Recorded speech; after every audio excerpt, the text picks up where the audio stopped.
High friend good morning केमन आछो तोमरा सबाई आशा करी भालो आछो आमिओ खूब भालो आछि।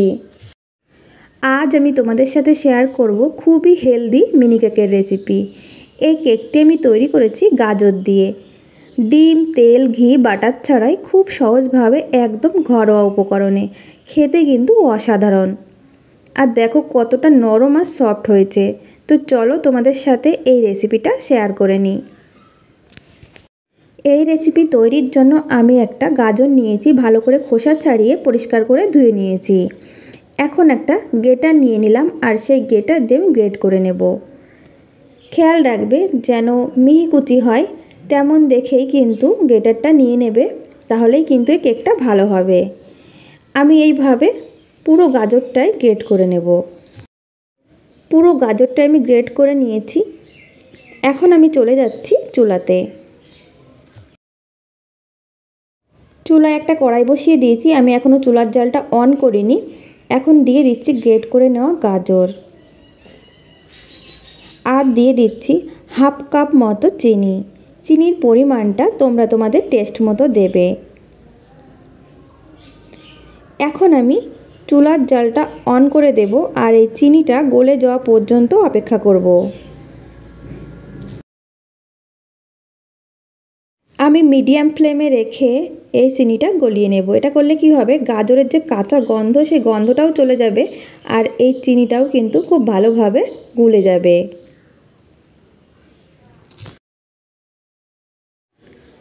চিনি ভালোভাবেই কিন্তু গুলে গেছে। এখন আমি চুলার জালটা বন্ধ করে দেব আর আমি এটা ভালো করে ঠান্ডা করে নেব।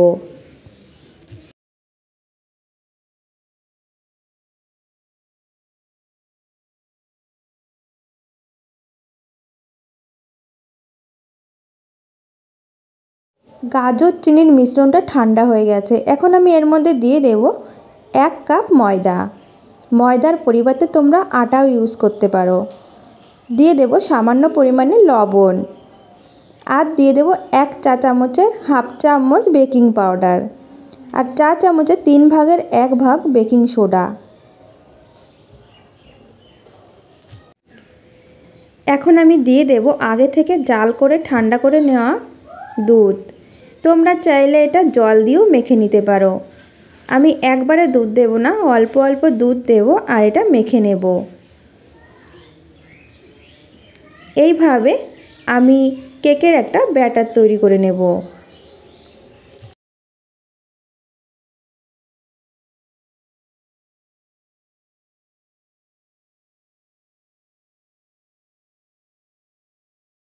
কেকের ব্যাটার আমি রেডি করে নিয়েছি। এর ঘনত্ব তোমরা দেখেই বুঝতে পারছো, একটু গাঢ় করেই কিন্তু এটা তৈরি করে নিতে হবে।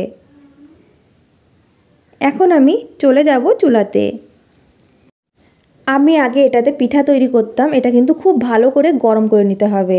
আর সামান্য পরিমাণে আমি তেল ব্রাশ করে দিয়েছি যাতে এই কেকগুলো খুব সহজে উঠে যায়।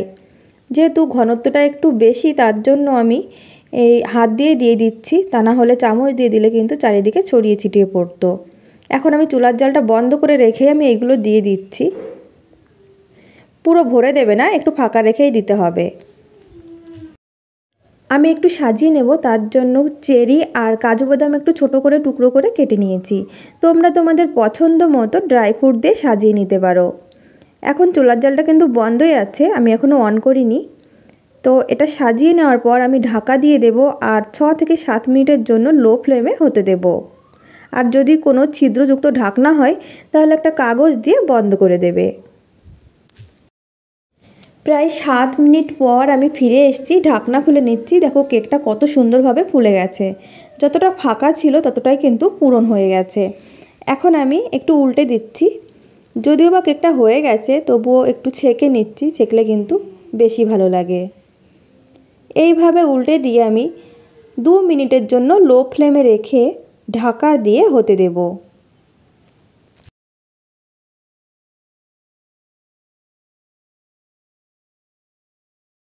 2 মিনিট পর আমি ফিরে এসেছি, ঢাকনা খুলে নিচ্ছি।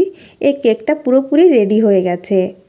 ছোট বাচ্চারা কিন্তু খুবই পছন্দ করবে। তাছাড়া বাচ্চাদের জন্য খুবই হেলদি একটা রেসিপি, শুধু বাচ্চা বলে না সবার জন্য। ওদের টিফিনে কিন্তু দিয়ে দিতে পারো। ওরা কিন্তু খুবই পছন্দ করবে। তো আমার এটা হয়ে গেছে, আমি তুলে নিচ্ছি। বাকিগুলো আমি একই রকমভাবে তৈরি করে নেব।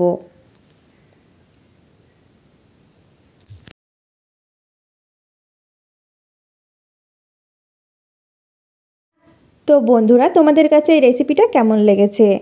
এই সহজ রেসিপিটা একবার হলেও ট্রাই করে দেখতে পারো। খুব তাড়াতাড়ি কিন্তু এটা তৈরি হয়ে যায়, 10 মিনিটের মধ্যে পুরো কমপ্লিট।